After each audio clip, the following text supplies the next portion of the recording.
તો વિદ્યાર્થી મિત્રો, આજે આપણે સ્વાધ્યાયનો 22મા દાખલાની ચર્ચા કરીશું. આકૃતિમાં અચળ દિશામાં ગતિ કરતા કણ માટે ઝડપ સમયનો આલેખ દર્શાવેલ છે, જેમાં 3 સમાન સમયગાળા આપેલા. સમયગાળા સરખા છે, એટલે જુઓ, આનું માપ આ 3 ચડાઈ સરખી છે, એનો મતલબ એ થયો 3 સમાન સમયગાળા છે. એટલે કે જો આનો સમય ડેલ્ટા ટી, તો આનો સમય પણ ડેલ્ટા ટી, આનો સમય ડેલ્ટા ટી, એટલે સમય કેવો રાખ્યો છે? અચળ રાખ્યો છે. ખબર પડી ને? 3 સમાન સમયગાળા છે એટલે સમય અચળ છે, આટલું યાદ રાખવાનું. તો કયા સમયગાળા માટે સરેરાશ પ્રવેગનું માન સૌથી વધુ હશે? તો કયા સમયગાળા માટે સરેરાશ પ્રવેગનું માન વધુ હશે? એટલે આપણે પ્રવેગનું માન શોધવાનું છે, સરેરાશ પ્રવેગ. કયા સમયગાળા માટે સરેરાશ ઝડપ સૌથી વધુ હશે? તો સરેરાશ ઝડપ કયા સમયગાળામાં વધુ હશે તે નક્કી કરવાનું છે. પદાર્થ અચળ ગતિની દિશાને ધન દિશા તરીકે પસંદ કરીને 3 સમયગાળાને અનુરૂપ v અને એના ચિહ્નો નક્કી કરેલો. પ્રવેગનું ચિહ્ન નક્કી કરવાનું છે 3 સમયગાળાઓ માટે, અને વેગનું ચિહ્ન તમારે નક્કી કરવાનું છે. તદ ઉપરાંત બિંદુ A, એટલે આ બિંદુ A, ત્યાર પછી બિંદુ B, તો આ બિંદુ B, ત્યાર પછી બિંદુ C, તો આ બિંદુ C, અને બિંદુ D આગળ પ્રવેગનું મૂલ્ય કેટલું હશે તે શોધો. તો પ્રવેગ શોધવાનો છે. તો દાખલો એકદમ સિમ્પલ છે. કેવો છે? સિમ્પલ દાખલો છે. હવે આખો દાખલો તમે પોઝ કરીને જાતે પહેલાં વિચારી લો. તો પહેલાં વિડીયો પોઝ કરો, જાતે વિચારો કયો જવાબ આપશે. તો જો અહીંયા ધ્યાન આપો. પહેલાં આપણે સરેરાશ પ્રવેગનું માનની વાત કરીએ. તો સરેરાશ પ્રવેગના માનની જો વાત કરીએ તો જ્યાં ઢાળ વધુ હોય, જ્યાં વેગમાં થતો ફેરફાર વધુ હોય, ત્યાં પ્રવેગનું માન વધુ હોય. જો અહીંયા વેગમાં થતો ફેરફાર જો લઈએ તો આ બિંદુ લો અને બીજું આ બિંદુ લો. આ બિંદુને સંગત તમે આમ દોરો અને આને સંગત આમ દોરો તો આટલું અંતર મળે. આ વેગમાં થતો ફેરફાર આટલો મળે. હવે આના માટે વિચારીએ તો એક આ બિંદુ લઈએ, બીજું આ બિંદુ લઈએ. આ બિંદુ માટે જો વિચારીએ તો એ આડતે જો તમે લો તો વેગમાં થતો ફેરફાર આટલો મળે. ત્યાર પછી અહીંયા આપણે લઈએ તો આ એક બિંદુ અને આ બીજો બિંદુ. હવે આના માટે જો વિચારીએ તો અહીંયા વેગમાં થતો ફેરફાર આટલો મળે. હવે જો અહીંયા વેગનો ફેરફાર એટલે વાય અક્ષ ઉપર લેવાનો. આ વેગમાં થતો ફેરફાર, અહીંયા વેગમાં થતો ફેરફાર, અહીંયા પણ વેગમાં થતો ફેરફાર. ચલો તમે કહેજો, વેગમાં થતો ફેરફાર સૌથી વધારે સમો છે? બોલો બોલો. તો વેગમાં થતો સૌથી ફેરફાર વધારે સમય જોવા મળશે.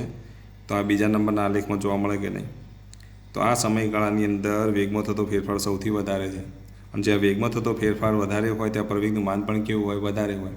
કારણ કે પ્રવેગનું માન હવે તમને કહું તો યાર તે લખાઈને જુઓ. પ્રવેગનું માન એટલે કે સરેરાશ પ્રવેગ બરાબર શું લખીએ છીએ? Delta V upon delta T લખીએ છીએ. ડેલ્ટા ટી તો અચળ છે, તો સરેરાશ પ્રવેગ ચલે છે ડેલ્ટા વી. જ્યાં જે સમયગાળા માટે આવું લખાય, જે સમયગાળા માટે વેગમાં થતો ફેરફાર વધુ હોય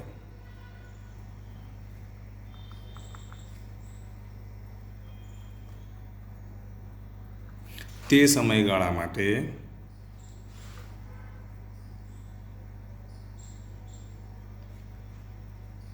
સરેરાશ પ્રવેગનું મૂલ્ય વધારે હોય.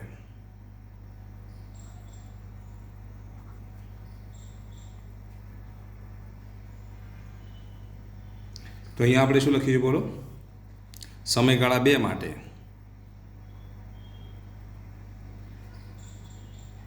વેગમાં થતો ફેરફાર વધારે છે.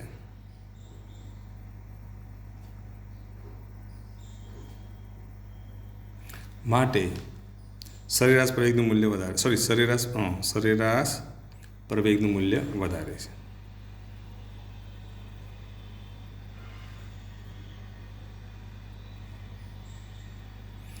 તો સરેરાશ પ્રવેગનું મૂલ્ય ક્યાં તમને જોવા મળશે? તો બીજા નંબરના આલેખમાં સરેરાશ પ્રવેગનું મૂલ્ય વધારે જોવા મળે છે, કારણ કે અહીંયા વેગમાં થતો ફેરફાર વધારે છે. ચલો, સૌથી સરેરાશ પ્રવેગનું મૂલ્ય સૌથી ઓછું કયામાં હશે? તો તમે જાતે વિચારો, કયામાં હોય? બોલો. આમાં આટલો વેગમાં થતો ફેરફાર છે, આમાં વેગમાં થતો ફેરફાર આટલો છે, જ્યારે અહીંયા વેગમાં થતો ફેરફાર આટલો છે. તો વેગમાં થતો ફેરફાર અહીંયા સૌથી ઓછો છે ને અહીંયા સૌથી વધારે છે. આ કોના માટે? તો આલેખ નંબર 3 માટે. આ કોના માટે? તો 2 નંબર માટે. તો 2 નંબર માટે પ્રવેગનું મૂલ્ય સૌથી વધુ હોય, 3 માટે પ્રવેગનું મૂલ્ય સૌથી ઓછું હોય. તો અહીંયા ધારો કે પ્રવેગ આપણે લઈએ સરેરાશ પ્રવેગ A1 હોય, અહીંયા સરેરાશ પ્રવેગ A2 હોય, અહીંયા સરેરાશ પ્રવેગ A3 હોય, તો કદાચ G યુનિટમાં દાખલો પૂછાય તો તમે આવું લખી શકો A2 greater than A1 greater than A3. સૌથી મોટો પ્રવેગ તમને ક્યાં મળશે? સરેરાશ પ્રવેગ A2 સૌથી મોટો, ત્યાર પછી અહીંયા A1 અને પછી A3. તો આવા સૂક્ષ્મ ફેરફાર જો પૂછાય તો તમે આવો જવાબ લખી શકો. બરાબર. તો G નીટમાં પૂછાય તો આવું આવડવું જોઈએ. ખબર પડી કે ના પડી? ના ખબર પડી તો પોઝ કરીને ફરી પાછો વિડીયો જોઈ લો એટલે તમને ખ્યાલ આવી જશે આટલા સુધી. ચલો, ખ્યાલ આવી ગયો આટલા સુધી? હવે બીજા પ્રશ્નની વાત કરીએ. હવે બીજો પ્રશ્ન શું છે જુઓ, તો કયા સમયગાળા માટે સરેરાશ ઝડપ સૌથી વધુ હશે? કયા સમયગાળા માટે સરેરાશ ઝડપ સૌથી વધુ હશે?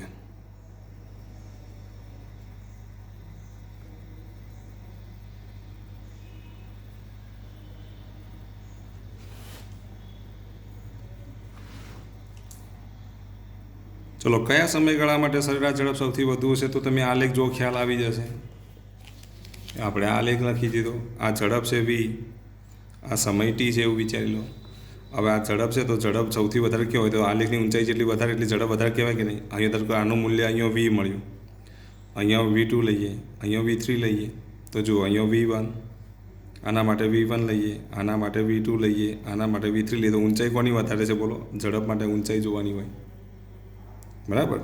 અને પહેલાંમાં વેગમાં થતો ફેરફાર જોવાનો હોય.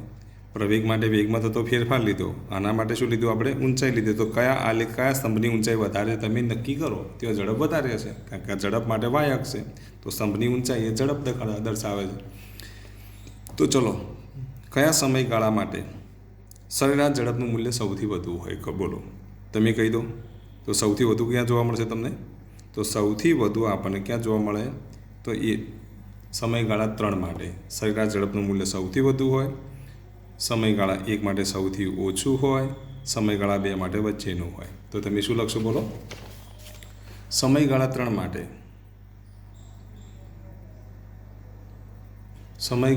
માટે સરેરાશ ઝડપનું મૂલ્ય સૌથી વધુ છે. તો સમયગાળા 3 માટે સરેરાશ ઝડપનું મૂલ્ય કેવું છે? સૌથી વધુ છે. તો અને સમયગાળા 1 માટે સૌથી ઓછું છે. લખવું હોય તો આ રીતે લખી શકાય. સમયગાળા 1 માટે સરેરાશ ઝડપનું મૂલ્ય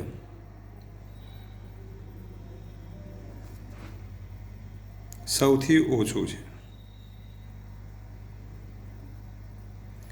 તો સૌથી વધુ અને સૌથી ઓછી સરેરાશ ઝડપ ક્યાં મળે તમને ખબર પડી ગઈ?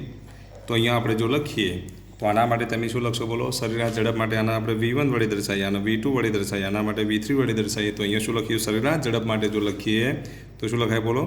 V3ની કિંમત V2 કરતાં મોટી અને V1ની કિંમત સૌથી ઓછી. તો એના માટે તમે આવું લખી શકો. આ જે આ A2, A1, A3 એ સરેરાશ પ્રવેગ હતો. V3, V2 અને V1 એ શું છે બોલો? સરેરાશ ઝડપ છે. તો એના વચ્ચેનો સંબંધ આપણને આ રીતે મળે. ચલો, ખ્યાલ આવી ગયો એટલા સુધી? તો વિદ્યાર્થી મિત્રો આટલા સુધી તો ના આવડવું જોઈએ. જો ખબર ના પડી તો ફરી એક વખત વિડીયો જોઈ લો એટલે ખ્યાલ આવી જશે. બરાબર. તો સરેરાશ ઝડપ વિશે ખબર પડી ગઈ. તો કયા સમયગાળા માટે સરેરાશ પ્રવેગ વધુ હોય, કયા સમયગાળા માટે સરેરાશ ઝડપ વધુ હોય. હવે પદાર્થ અચળ ગતિની દિશાને ધન દિશા તરીકે લે તો ઉપરની દિશાએ ધન દિશા લીધી છે. તો ત્રણેય સમયગાળા માટે વેગ અને પ્રવેગના ચિહ્ન નક્કી કરો. તો વેગનું અને પ્રવેગનું ચિહ્ન નક્કી કરવાનું છે. ઉપરની દિશા ધન દિશા હોય તો આના માટે વેગ ધન, આના માટે વેગ ધન, આના માટે વેગ ધન જ રહેશે. તો 3 ગાળાઓ માટે વેગ તો ઉપરની દિશામાં છે. જો આમ નીચે આલેખ દોર્યો હોત તો ઋણ, પણ આલેખ આખો ઉપર જ દોર્યો છે. આલેખ આમ ઉપર દોરેલો હોવાથી શું આવશે? વેગની કિંમત ધન જ આવશે. ધારો કે આલેખમાં આ રીતે દોરો, જો બાજુમાં દોરી દેખો. ધારો કે આલેખ આ રીતે દોરેલો હોય તો પછી અહીંયા વેગનું મૂલ્ય ઋણ થાય. બરાબર. પણ આલેખ ઉપરના અક્ષ ઉપર ઉપરના અર્ધતલમાં જ દોરેલો છે. પ્રથમ ચરણમાં જ આલેખ છે. પ્રથમ ચરણનો આલેખ હોવાથી વેગનું મૂલ્ય કેવું રહે? ઉપરની દિશા ધન હોય વેગ, નીચેની તરફ વેગ કેવો હોય? ઋણ હોય. તમને ખબર છે વાય અક્ષની આ ધન દિશા કહેવાય, આ વાય અક્ષની ઋણ દિશા કહેવાય. તો વેગની કિંમત કેવી હશે બોલો? તો 3 સમયગાળા માટે વેગનું મૂલ્ય કેવું હશે? તો ધન હશે. તો એ તો આપણે લખી દઈએ. તો અહીંયા ત્રીજો પ્રશ્ન, તો કયા સમયગાળા માટે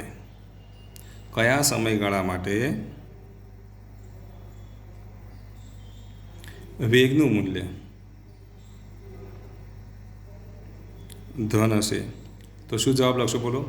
તો સમયગાળા 1, 2 અને 3 માટે 1, 2 અને 3 માટે વેગનું કિંમત કેવી હોય? તો ધન હોય. ચલો ખ્યાલ આવી ગયો. હવે આપણે વાત કરીશું પ્રવેગ. તો કયા સમયગાળા માટે પ્રવેગની વાત કરીએ? પ્રવેગ એટલે તમને ખબર છે અહીંયા કોઈ પણ બિંદુ આગળ દોરેલ સ્પર્શક, કારણ કે વી વિરુદ્ધ ટીનો આલેખ હોય તો સ્પર્શક દોરો ને એ પ્રવેગ આપે, એક્સ વિરુદ્ધ ટીનો આલેખ હોય જો સ્પર્શક દોરો તો વેગ આપે. આટલું યાદ રાખજો. શું હું અહીંયા લખી દઉં છું? એક્સ વિરુદ્ધ ટીનો આલેખ અને સ્પર્શક એટલે વેગ. સ્પર્શક શું બની જશે? વેગ બની જશે. વી વિરુદ્ધ ટીનો આલેખ અને જો આપણે સ્પર્શક લઈએ તો શું કહેવાય? પ્રવેગ કહેવાય. હવે ધારો કે આ બિંદુ આગળ હું સ્પર્શક દોરું તો આમ મળશે,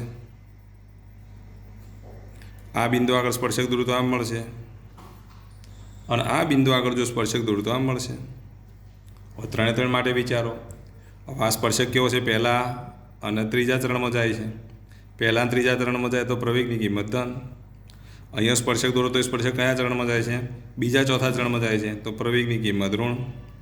અને આ સ્પર્શક કેવો છે? સમક્ષિતિજ છે. સમક્ષિતિજ હોય તો પ્રવેગનું મૂલ્ય 0. તો અહીંયા પ્રવેગનું મૂલ્ય ધન મળે, અહીંયા પ્રવેગનું મૂલ્ય કેવું મળશે? ઋણ મળશે. અહીંયા પ્રવેગનું મૂલ્ય કેટલું મળે? 0 મળે. તો સમયગાળા 1 માટે પ્રવેગ ધન, સમયગાળા 2 માટે પ્રવેગ ઋણ, સમયગાળા 3 માટે પ્રવેગનું મૂલ્ય કેટલું? 0. ચલો ખ્યાલ આવી ગયો. તો જોવાનું તમારે અહીંયા વી વિરુદ્ધ ટીનો આલેખ છે અને વી વિરુદ્ધ ટીનો આલેખને સ્પર્શક દોરો તો પ્રવેગ મળે. શું મળે? પ્રવેગ. અને જેવું વેગમાં કરતા તેવું જ અહીંયા એ રીતે એક્સ વિરુદ્ધ ટીનો આલેખ દોરો અને સ્પર્શક દોરો તો એ શું આપે? વેગ આપે. તો હવે આ સ્પર્શકો તમે દોર્યા એના આપણે તમને ખ્યાલ ના આવે કે ક્યાં પ્રવેગ ધન ને ક્યાં પ્રવેગ ઋણ ને ક્યાં પ્રવેગ 0? તમે નક્કી કરી શકો કે ના કરી શકો? તો અહીંયા આપણે લખી દઈશું તો કે સમયગાળા 1 માટે તો કયા સમયગાળામાં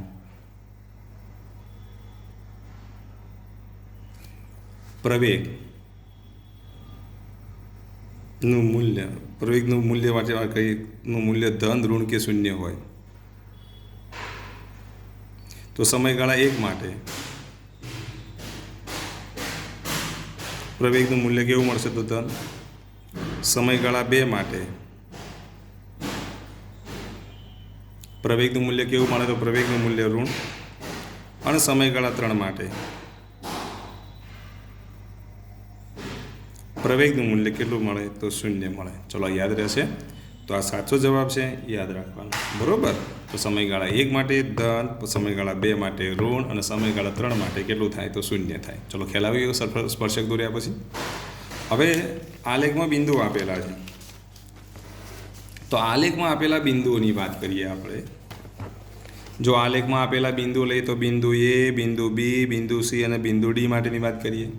ત્યાં પ્રવેગ કેટલો હશે? તે બિંદુ પર પ્રવેગ શું હશે? ચલો બિંદુ એ આગળ સ્પર્શક દોરો તો આમ મળે, સમક્ષિતિજ સ્પર્શક મળે તો શું કહેશો? બોલો પ્રવેગનું મૂલ્ય કેટલું? 0 થાય કે નહીં? બિંદુ બી આગળ તમે સ્પર્શક દોરો તો સમક્ષિતિજ મળે કે નહીં? તો પણ પ્રવેગનું મૂલ્ય કેટલું થઈ જાય? 0. બિંદુ સી આગળ જો સ્પર્શક દોરો તો એ પણ કેવો મળશે? સમક્ષિતિજ. તો પ્રવેગનું મૂલ્ય કેટલું? 0. અને બિંદુ ડી આગળ તો ઓલરેડી મેં સ્પર્શક દોર્યો તો કેવો મળ્યો? સમક્ષિતિજ. તો પ્રવેગનું મૂલ્ય કેટલું? તો 0.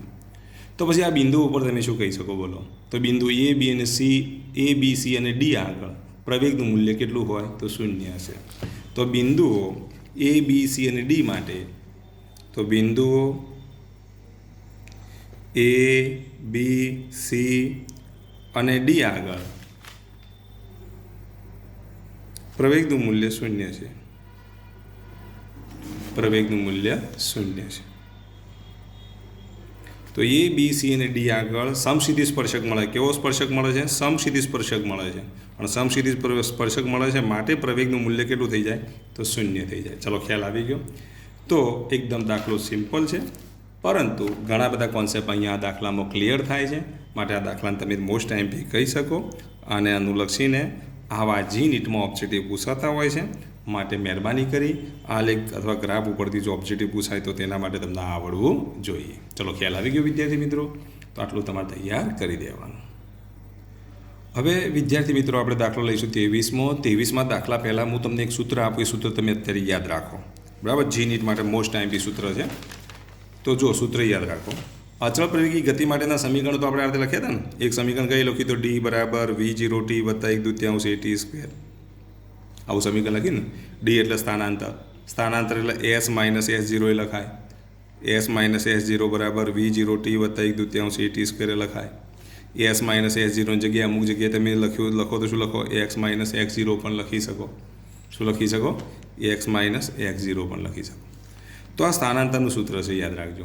જ્યાં એક્સ ઝીરો અથવા તો એસ ઝીરો એ શું બતાવે છે? પ્રારંભિક સ્થાન બતાવે છે. તો આ સૂત્ર તો તમે ભણી ચૂક્યા, એ તો તમને આવડે જ છે. બીજું સૂત્ર આપણે આવું પણ ભણી ચૂક્યા, V બરાબર V0 પ્લસ AT. તો આ સૂત્ર પણ તમારે યાદ રાખવાનું, એ પણ તમને આવડે છે. ત્યાર પછી જો સૂત્ર આપણે લઈએ તો આવું એક સૂત્ર હતું, V² માઇનસ V02 બરાબર 2AD. આ સૂત્ર વિશે પણ તમે ભણી ચૂક્યા.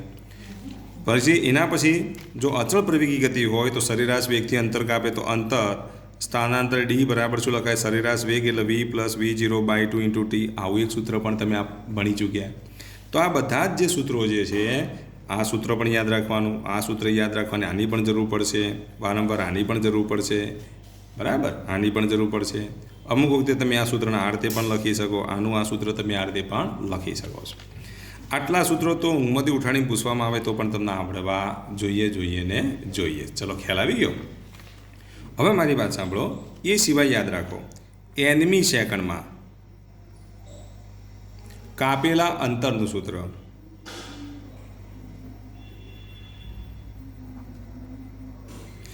nમી સેકન્ડમાં કાપેલા અંતરનું સૂત્ર યાદ રાખજો. nમી સેકન્ડમાં કાપેલા અંતરનું સૂત્ર dn અથવા તો d બરાબર શું લખીશું? V0 plus A/2 2n minus 1. હવે આ સૂત્ર આપણે ભણ્યા નથી, પણ જી નીટ માટે આને યાદ રાખવાનું.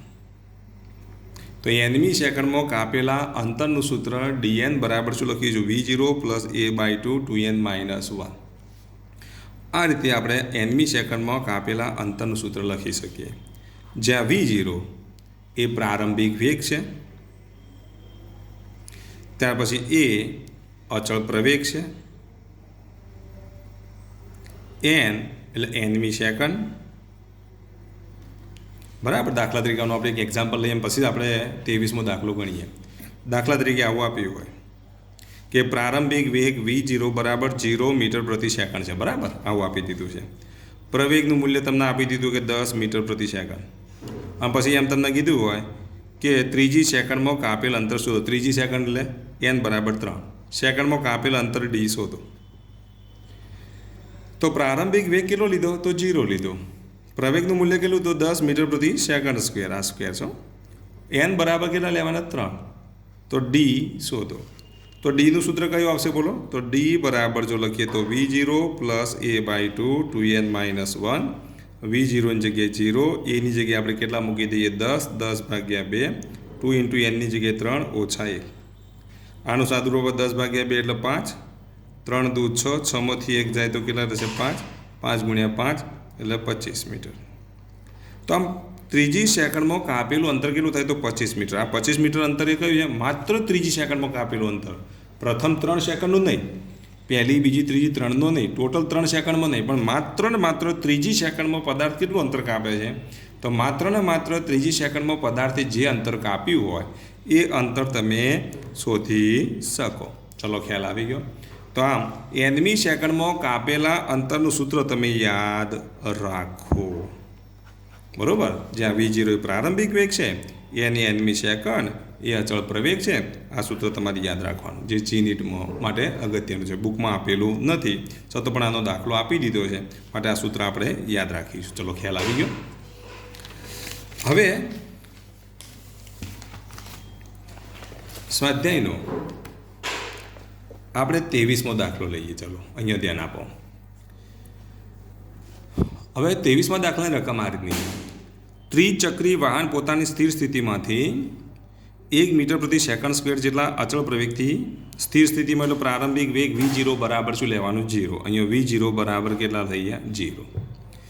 1 મીટર પ્રતિ સેકન્ડ સ્ક્વેરના અચળ પ્રવેગથી ગતિ કરે એટલે પ્રવેગનું મૂલ્ય આપી દીધું કેટલું? તો 1 મીટર પ્રતિ સેકન્ડ સ્ક્વેર ના અચળ પ્રવેગ સાથે સુરેખ માર્ગમાં 10 સેકન્ડ સુધી ગતિ કરે. કેટલા સેકન્ડ સુધી? 10 સેકન્ડ સુધી અચળ પ્રવેગથી ગતિ કરે છે, અને ત્યારબાદ નિયમિત વેગથી ગતિ કરે. ત્યાર પછીનો વેગ કેવો રહે છે?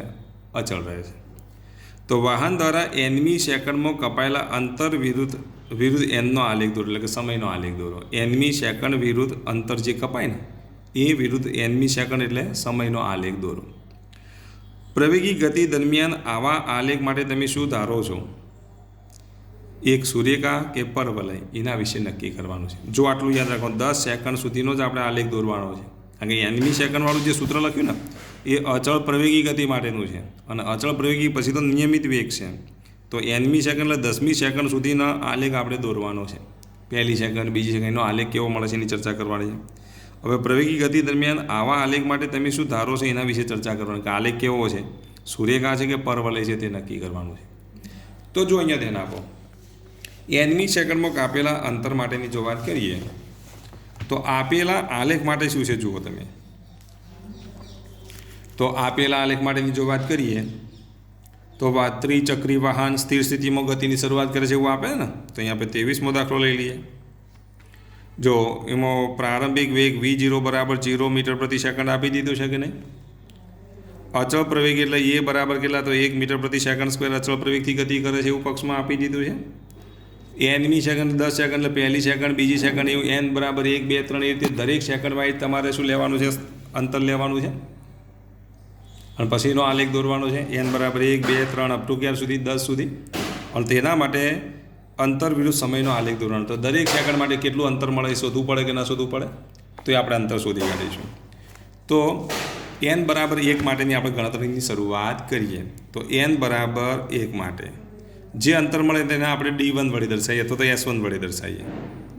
તો d1 બરાબર શું લખીશું બોલો, અથવા તો ડીનું સૂત્ર કયું વાપરીશું, v0 વત્તા a/2 2n - 1, બરાબર. ડીની જગ્યાએ d1 મૂકીએ તો v0ની જગ્યાએ 0, એની જગ્યાએ 1/2, 2 ઇન્ટુ એનની જગ્યાએ 1 - 1. તો અહીંયા 1/2, 2માંથી 1 જાય તો 1 બરાબર કેટલા મળશે, તો 1/2. 1/2 એટલે કેટલા થશે, 0.5 મીટર. ચલો d1ની કિંમત 0.5 મીટર મળી ગઈ. હવે એ રીતે d2 શોધો. ચલો d2 જાતે શોધી શકશો. તો d2 માટે શું લખ્યું, v0 બરાબર તો 0, અહીંયા 1/2, 2 ઇન્ટુ એનની જગ્યાએ કેટલા મૂકવા પડશે, 2 -1, એનની જગ્યાએ 2 મૂકવા પડે ને બીજી સેકન્ડ માટે. તો અહીંયા કેટલા આવશે, 3/2, અને 3/2 બરાબર 1.5 મીટર. તો બીજી સેકન્ડમાં કાપેલું અંતર કેટલું, તો 1.5 મીટર. ત્રીજી સેકન્ડ માટે શું થશે, અહીંયા જ ફેરફાર થાય, આપણે ડાયરેક્ટ લખતા આવડે ને, 3 દૂ 6, 6માંથી 1 જાય તો 5, 5/2 એટલે 2.5 મીટર. એ રીતે આવા આગળ વધતા જાઓ તો 0.5 મીટર, 2.5 મીટર, 1.5 મીટર, એ રીતે આપણે આગળ વધીશું. d3 બરાબર કેટલા, 5/2 બરાબર 2.5 મીટર. એ રીતે હવે ત્યાર પછી જો ત્રીજી સેકન્ડ વાત થઈ, ચોથી સેકન્ડ હોય તો 4 દુ 8, 8માંથી 1 જાય તો 7, 7/2 એટલે 3.5 મીટર. તો હવે તો આલેખ દોરતા આવડે કે નહીં. તો હવે d1, d2, d3ના મૂલ્યો મળી ગયા. સમય લઈએ t, એ જ આપણો nની કિંમત 1, અંતર d લઈએ, d બરાબર કેટલા મળે, તો 0.5. ત્યાર પછી શું લખીશું, 2 માટે કેટલા, તો 1.5, 3 માટે કેટલા, તો 2.5, 4 માટે કેટલા, તો 3.5, 5 માટે કેટલા, તો 4.5, 6 માટે કેટલા, તો લખતા આવડે ને 5.5, 7 માટે કેટલા, તો 6.5, 8 માટે કેટલા, 8 માટે કેટલા, તો 8 માટે કેટલા આવશે બોલો, તો 7.5, 9 માટે કેટલા, તો 8.5, અને 10 માટે કેટલા, તો 9.5. આટલું અંતર કપાય. એટલે અહીંયા ડીનું સૂત્ર આપણે લખ્યું ને, ડી બરાબર v0ની જગ્યાએ 0 મૂકી દઈએ તો 1/2 2n - 1 સેકન્ડ, એટલે ડી ચલે છે આપણે n લખી શકીએ. અને ડી ને એનનો સંબંધ કેવો છે, તો સુરેખ છે. જુઓ, એનની એક ઘાત, ડીની એક ઘાત છે, એટલે સંબંધ કેવો છે, સુરેખ સંબંધ થાય. કે આ 1/2 અચળ ગણી કાઢીએ, -1 અચળ ગણી કાઢીએ, 2 અચળ ગણી કાઢીએ તો ડી ચલે છે n થાય છે. અને ડી ચલે છે n માટે આલેખ કેવો છે, તો સુરેખ આવે. તો આલેખ પત્રમાં આલેખ દોરતા આવડે કે નહીં, આલેખ તમારા માટે રાખું, દોરી શકશો. નહીં તો જો અહીંયા હું સમજાવી દઉં એ રીતે તમે દોરી દેજો, બરાબર. અહીંયા સમય t n 1, 2, 3, 4, 5, 6, 7, 8, 9 અને 10. અહીંયા તમે અંતર લઈ લેજો કેટલા, તો 0.5, પછી 1.5, 2.5, 3.5, એ રીતે. આના માટે આ બિંદુ મળશે, આના માટે આ બિંદુ મળશે, આ બિંદુ મળે, એમાંથી આલેખ દોરીએ તો આવો સુરેખ આલેખ મળે. આ કામ તમારે જાતે પૂરું કરી આલેખ જાતે દોરી દેવાનો, બરાબર. આ રીતે બધા મૂલ્યો લઈ લેવાના, આ બાજુના મૂલ્યો લઈ લેવાના, પછીનો આલેખ જો દોરવામાં આવે તો આલેખ આ રીતે સુરેખ મળે છે. ચલો ખ્યાલ આવી ગયો. તો આમ nમી સેકન્ડમાં કાપેલા અંતર વિરુદ્ધ સમયનો જો આલેખ દોરવામાં આવે તો એ આલેખ આપણને કેવો મળશે? તો સુરેખા મળશે કે પરવલય? તો હવે તમે જવાબ આપી શકો ને. તો આલેખ કેવો છે બોલો? આલેખ સુરેખા છે. આલેખ કેવો છે? સુરેખા છે એવું તમે કહી શકો. ચલો, ખ્યાલ આવી ગયો. હવે આપણે વાત કરીશું એના પછીના દાખલાની.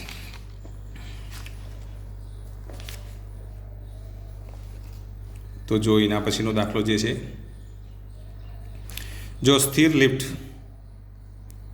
ઉપરથી ખુલ્લી હોય તેવી માં ઊભેલો એક બાળક 49 મીટર પ્રતિ સેકન્ડની જેટલી મહત્તમ પ્રારંભિક ઝડપ એક દડાને ઉર્ધ્વ દિશામાં ફેંકે છે, તો દડાને તેના હાથમાં પાછો આવવા માટે કેટલો સમય લાગે છે તે શોધો.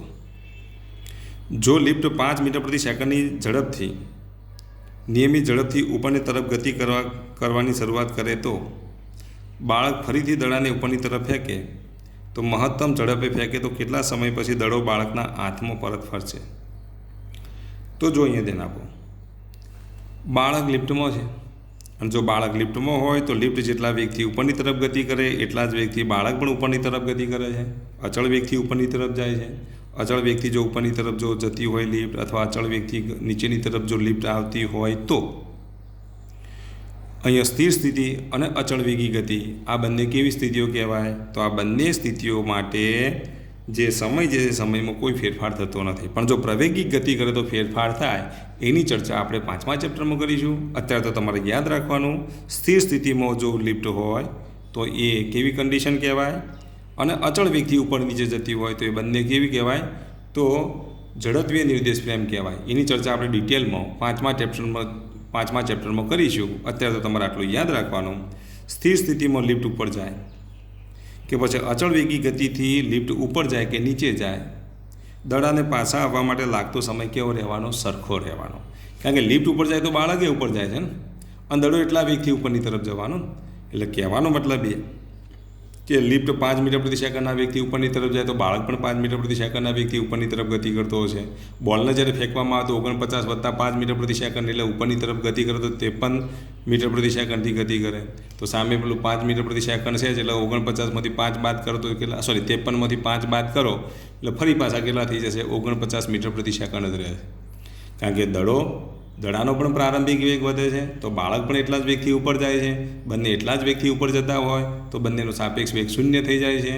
એટલે પહેલાંની જેવી સ્થિર લિફ્ટની જે સ્થિતિ હતી એની સ્થિતિ અચળ વેગથી લિફ્ટ ઉપર જતી હોય અથવા તો અચળ વેગથી લિફ્ટ નીચે આવતી હોય તો દડા અને બાળક વચ્ચેનો સાપેક્ષ વેગ કેટલો થઈ જશે? શૂન્ય થઈ જશે. માટે જેનો વેગ હતો કેટલો? 49 મીટર પ્રતિ સેકન્ડ, એનો એ જ વેગ રહે. આટલું યાદ રાખવાનું. ચલો, ખબર પડી ગઈ નહીં? તો સ્થિર સ્થિતિ માટેની આપણે ગણતરી કરીએ પહેલાં. ચાલો, તો સ્થિર સ્થિતિ માટે લિફ્ટ સ્થિર હોય ત્યારે સ્વાધ્યાયનો કયો દાખલો છે? આ 24મો દાખલો છે. લિફ્ટ સ્થિર હોય ત્યારે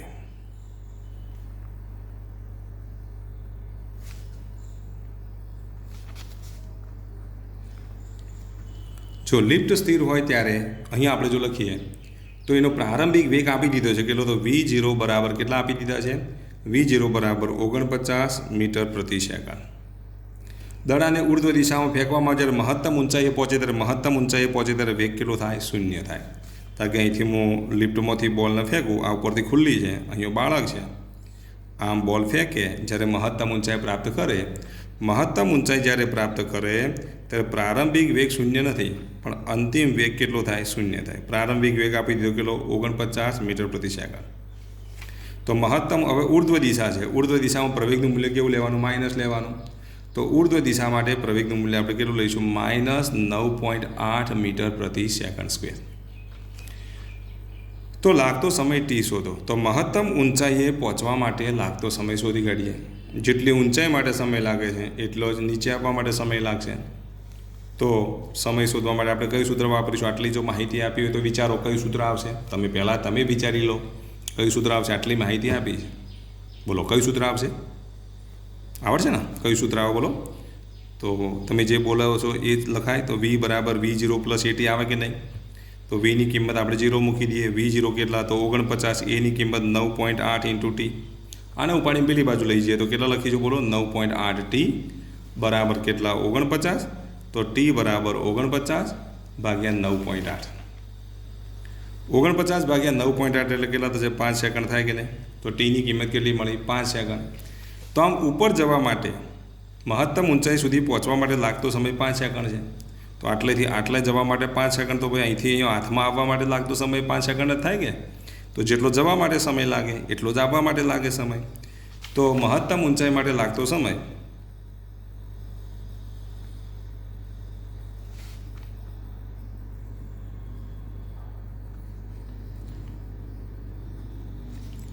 ટી બરાબર કેટલા? તો 5 સેકન્ડ. તો મહત્તમ ઊંચાઈ માટે લાગતો સમય 5 સેકન્ડ છે. તો જમીન ઉપર પાછળ બાળકના હાથમાં આવવા માટે લાગતો સમય, બોલને આવવા માટે લાગતો સમય,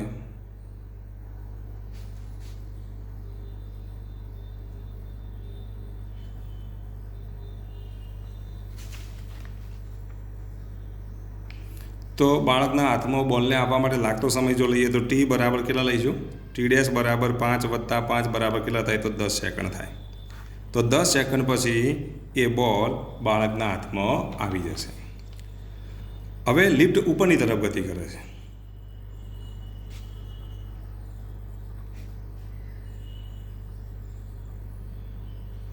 લિફ્ટ ઉપરની તરફ ગતિ કરે છે. તો લિફ્ટ 5 મીટર પ્રતિ સેકન્ડના વેગથી ઉપરની તરફ ગતિ કરે છે.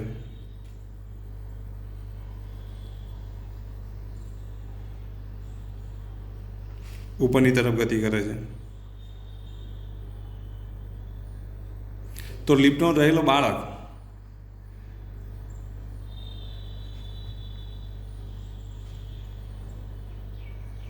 પાંચ મીટર પ્રતિ સેકન્ડના વેગથી ઉપરની તરફ ગતિ કરે છે.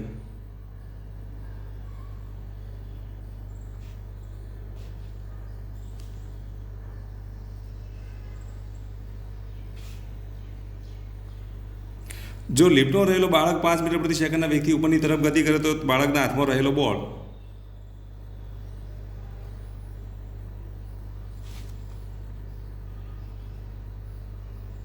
એ પણ 5 મીટર પ્રતિ સેકન્ડના વેગથી ઉપરની તરફ ગતિ કરે છે.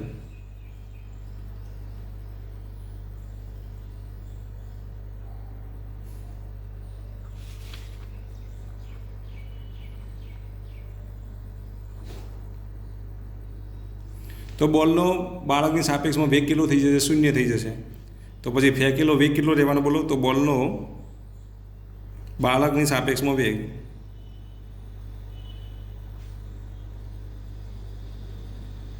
લિફ્ટના લીધે મળતો વેગ કેટલો થાય છે? બોલનો બાળકની સાપેક્ષમાં લિફ્ટના લીધે મળતો વેગ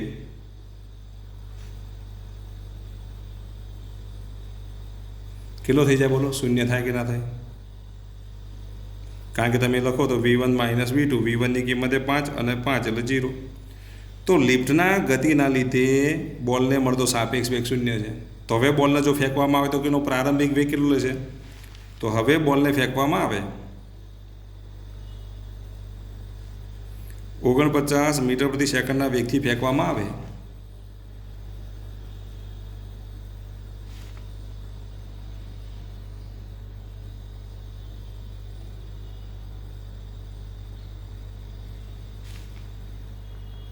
ચલો આટલા વેગથી ઉપરની તરફ ફેંકવામાં આવે તો આની આ જ કન્ડિશન થઈ જશે. ફરી પાછો પ્રારંભિક વેગ આટલો લેવાનો, અંતિમ વેગ 0 લેવાનો, પ્રવેગનું મૂલ્ય આટલું લેવાનું, સમય શોધવાનો. સમય આપણે શોધી કાઢીએ તો કેટલો મળશે? 5 સેકન્ડ. ઉપર નીચેના માટે ફરી પાછો સમય કેટલો? 10 સેકન્ડ.